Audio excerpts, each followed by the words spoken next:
me and him just Gator connect, and we just create a flat fee or take a percentage off the top. So when your money's tied up, you're still able to move forward. You can keep them wheels turning somehow.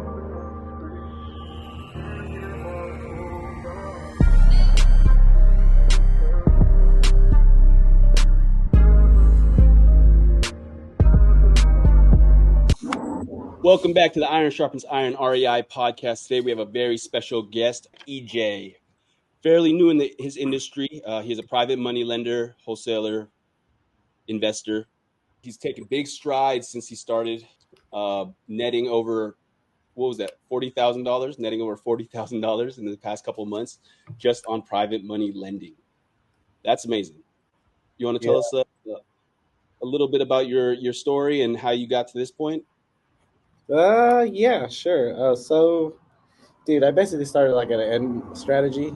I was working for a good company at the time, and then like I started at Airbnbs, and I was just head on it, and then I got terminated, and then I actually reached out to a real estate investor in the area, and he pointed me in the right direction because I was looking for somebody that understood creative finance, and then he pointed me to you guys. Who's that?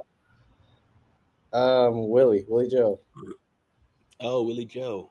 Willie Yeah, Joe, that son of a gun. yeah.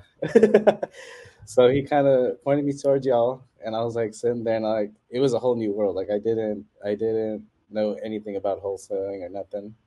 But being with you guys, it really taught me the structure of everything, and that's something me coming from construction, that's exactly what I do understand, the structure. So then, I got to see, how lead gen went, how acquisitions worked, and how dispo worked all in one. What I didn't realize later on was that, I didn't know where the money came from. So I was like, I was just like, oh man, you guys just, so, I didn't know how you guys got that. And then um, later on, I took some training and realized that I can actually put myself into that type of situation. So because I got fired, I was able to transfer my funds over to a self-directed IRA because I didn't work for the company no more. And that's how I started off with the capital there. That changed the game. Now I wasn't just a guy that, just talked about it. I was able to implement it and try some strategies out for myself to see how I would build my own process, basically. Yeah, now I'm here. It's been fun, man. Awesome. I mean, tell us about your first deal. Like, what were you doing? Just so the audience knows what actionable steps could they do if they're starting. Mhm. Maybe you could shed some light on what you were doing to get that deal. So basically, I wanted to understand the process. So I started just reaching out to people and seeing how I can connect and kind of seeing how I can actually learn the process and how they did it. So shoot, I shot myself in the foot with my first deal because I didn't get paid nothing. I just wanted to see the process and where they basically inserted themselves into a deal. But because of that, I actually had a good relationship with that guy, and he actually remembered that, and then he's like, okay, now I'll show you where we can actually fit you in. I was like, oh no, I seen you. It's like me, the kind of person I am. I kind of have to see the process so I can figure out how I'm going to do it. I mean, Yeah. that's just how I do it. I like to observe it before I make a move. That's But beautiful. yeah, so the first deal didn't make shit. So if I'm hearing correctly, you led with value. You went in, you met someone that in your network, and you gave your services for free, essentially, Mhm. just to build that relationship and get that deal done. Yeah. And ever since then, how many deals have you done with that same person? He's actually my partner. Like so he gets the deals that comes in. He finds the deals that need PMLs, private money lending, and basically I go find the PMLs because that's what I excelled at. Like I was able. What I learned about acquisitions is that one thing I was really good at was building rapport. And dude, that's where it took me. That's what took flight with all the PMLs when I started talking to all the PMLs. What's That's interesting awesome. is that model almost sounds like wholesaling, right? Your partner does acquisitions, right? He finds and qualifies the deals.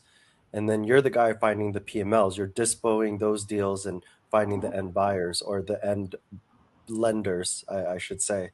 Yeah, basically, yeah, yeah. No, that's exactly right. That's awesome. He's cool. We've done like I think this is our fifth deal, and there's like other aspects to it too. Like when our money's tied up, me and him just gator connect, and we just create a flat fee or take a percentage off the top. So when your money's tied up, you're still able to move forward. You can keep them wheels turning somehow. Can you elaborate on that a little bit more? There are a lot of people coming in and, they maybe they don't have the time, right? Maybe they don't have the resources and maybe they don't have the money. So, can you speak on not having money and how that should not hold you back? Oh man, there's plenty of other ways you can do it. So like I said earlier, there's the self-directed IRA. That's used for like investments, and it's not just real estate and all that. You can kind of use it for like crypto, precious metals. But me primarily, I use it for like transactional funding and basically for the PMLs. So you can use the self-directed IRA. I've seen people use their HELOCs, which in my opinion, I wouldn't. That kind of reflects on your personal, unless you're using one of your investment properties. If you're using a HELOC on your investment properties, I can kind of see how that could work. Just so I'm safeguarded, just in case, you know.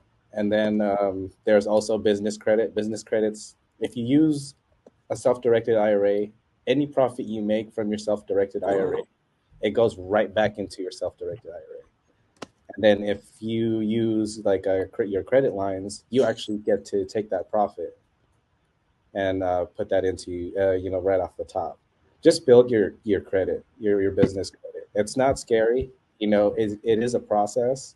And if you don't have any funds that if you're waiting for your business credit to start building or something like that, there's also connecting the deals. Like you can just connect deals and pay a flat fee. Like Could have them. they could they reach out to you if, say, for example, there is a deal, they just don't know how to work it or may not have the money? Are they able to reach out to you? What is Hell no, no. I'm just kidding. No, maybe definitely. maybe I should say that towards the end, but we'll put your links down below. Oh yeah, yeah, yeah. No doubt. No, I'm willing to help. That's one of the things that I actually do like to do. I like seeing the process go through from start to finish. That's kind of probably why the reason why I even like construction to begin with. I like seeing the project from start to finish every fucking time. So that's awesome. We always talk about leading with value, time, skill set, or money, right? Yeah. And in your case, you were thriving. You gave something away for free, started your whole business model essentially on that side of the business. Can you speak about what you meant by connecting PMLs, private money lenders, for those who might not know what you mean by that? And that Okay. that costs no money out of your pocket, right? No. So that takes some work. It does take some work. So Gator connecting is kind of like basically get the deal, and you find a private money partner or private money lender to actually fund it, and you get a fee on top of that. It's just work. It's just time, putting in the work to actually do that, and vetting goes a long way. Like you actually getting to know both parties and what their intentions are. And dude, there's going to be a lot of sketchy people out there. It's just inevitable. Like you can't fight it. It's a good deal if you walk away from a bad deal. So don't get too hungry. Pay attention to your gut. Like you said earlier, Darren. Just find someone that's good at finding the deals. Find someone that's good that's finding the deals. And if you're like good like at where I'm at, I'm good at connecting with the PMLs. Just to break it down a little further for those who may not understand what we're talking about, Mm-hmm. wholesaler needs money. They reach out to you. You're not using your capital, you're using other private money lenders that you've connected with in your network to leverage their money, and you're basically wholesaling the deal essentially, or you're Yeah. making your fee in the middle. Mm-hmm. Okay. Yeah. Yeah, that's awesome. I mean, just going off with what you were saying earlier about how you're using other people's money. If you guys go back to a couple episodes ago when we were talking about leveraging and your network is your net worth. Um, it's essentially what EJ is doing, right? So he could use his money, but why use your own money when you can pull on a lever and use other people's money and everyone wins? Yeah, definitely, definitely, and it expands your network as you're doing it.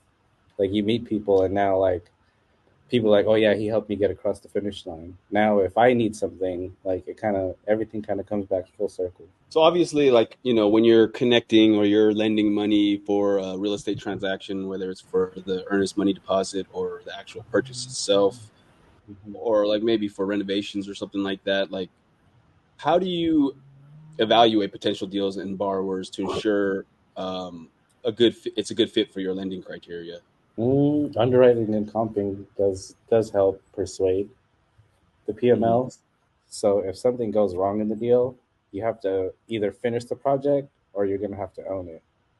So if it goes south, I you can't got you. really because your money's in it because they didn't finish, their part of the job. It's kind of like now it's loan to own. That's what we're taught. Just be ready to loan and own, and that's one of the main risks of it. So if you're willing to take that property and actually push it through the finish line, let's say it's a fix and flip or something like that. If you're willing to push it through, find a good contractor just in case if the contractor didn't, fall through or whatever. Just push it all the way through or own to keep it.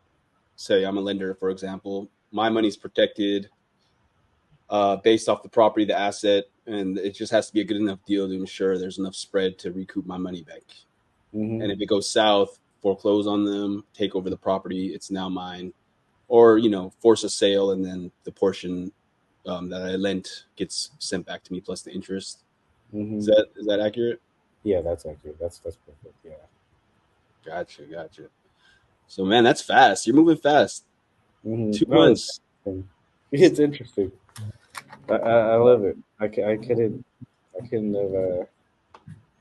have picked a better Yeah. spot. What's one piece of advice you wish you had when you were starting in real estate and lending? Learn to comp and underwrite. Like I'm fairly new Good to all that still. And like I thought I can like entrust my partner to do it for me. But what we're taught is what is it called? It's called due diligence. So I didn't do my due diligence and I learned I mean, I was able to salvage what I could, which was basically the relationships of the borrower and the lender. And this was like my first time with the lender. So it was a little bit embarrassing, but I thought the deal that my partner gave me was underwritten comp, and I just assumed it was good. So I was like, okay, cool. And I already talked to the borrower, I talked to the lender. I literally got flushed with all these deals from him in one day. Like I had like 127 text messages and like 30 missed calls, and like I just kept it moving. Like I didn't even think twice to underwrite or comp it, so I just kept pushing it through and whatever. And I finally connected with Boss. Like, well, these two seem like a better fit. So I actually contacted my TC, and my TC was the one that caught it. She was like sitting there. She's like, "Honey, did you comp and underwrite the properties?" I was like, "No, I thought we were gonna do that right now." But dude, because of that, there was no comps in the area for that property at all. Mm. Yeah, it was like really bad. I was like so embarrassed. And then When was this? this was like what my second to third. No, it was my third deal because the second one Your it was third deal. Let me just. So you did 3 deals at this point and made X amount of money. That's awesome because you're failing forward. You know, not caring about what you didn't know. no, even like you said, just be comfortable with making mistakes. Because even though with that mistake, I was able to turn that around and still have a relationship with the PML and the borrower. I don't know. I was just transparent. I was like, dude, I messed up. This was my fault. Like I dropped the ball on this. Looking forward a little bit. What are your goals in real estate and lending? Where do you see yourself getting to, and what vehicle, what strategies are you to be using to get there? Let me add on to that as well. You also mentioned that you wanted originally to get into Airbnbs. So has that changed as well? No, that hasn't changed actually. But now that I learned this, I feel like I can actually give back to that community and actually get people their first Airbnb and basically give what I couldn't find in there myself. And then I met you guys, and I was like, dude, I was like, there has to be a way to connect this shit. I don't know. It's slowly. It in the beginning, I couldn't really see how. I thought I was like, okay, maybe I'll just make more money here and I'll just get my first Airbnb. But then, as through time, what seems like a really good idea for me is like a sub two deal, like me lease it out to own for someone to start their Airbnb, and it's loan to own. So like, even if they screw up or something like that, like I'll just take it over because I'll do at least the research and see, what the comps are for Airbnb in the area, and if it does cash flow, and I can take it over. What I got an Airbnb. It's basically hiring them as a property manager so they can get their skin in the game. Sorry, and then going back to Joe's question, you kind of answered this already, but where do you see yourself going from here? Oh man, to be honest, I want to get into land development. I don't know. I just want to be able to build experiences for people, something that they can take their families to and have an experience. It's community, man. Being around like-minded people. You guys were pretty much the jumpstart to me realizing that I do need to be around people that are like-minded. Yeah, man, if you hang out with four successful people, you'll be the fifth, right? So that rings true more than ever in my life. I'm glad you see it that way as well. Man, EJ, 2 months, guys, 2 months for you guys who are stuck on analysis paralysis and you're just sitting at home watching us. 2 months, my guy has made tens of thousands of dollars, has made a robust network of big players, small players, people who need help, people who can help, and he's just making money connecting them, just being a connector, and that's awesome. But just to know that we're able to see that whole process flourish is amazing. Yeah, your story is amazing. We look forward to hearing where you're at. Maybe a couple more months from now, I'm sure you'll be like the president or something crazy. Just the strides you're taking. Thank you for your time, man, and we'll definitely be doing deals in the future, in the near future. Oh yeah, no doubt. Um, for everyone listening, if you guys want to get a hold of EJ, EJ, what's the best way to get a hold of you? Facebook for sure. It's Ernie John Trinos. Facebook, I don't know. And then Instagram is It'll be right etrinos19 here. for sure. Yeah, that's it. Just hit me up, man. You guys, I like spreading knowledge. So if I am confident in anything I can give you an answer on, I'll definitely give it to you. Yes, and remember, guys, always try to lead with value. EJ is a busy guy, so if you can lead with value, and this guy will reciprocate. Right on. Well, hey, this is the Iron Sharpens Iron REI podcast. Once again, this is EJ Trinos, our good friend Ernie the Bernie Sanders. I'm kidding. Signing out. This is the Iron Sharpens Iron REI podcast. Signing out. Signing out.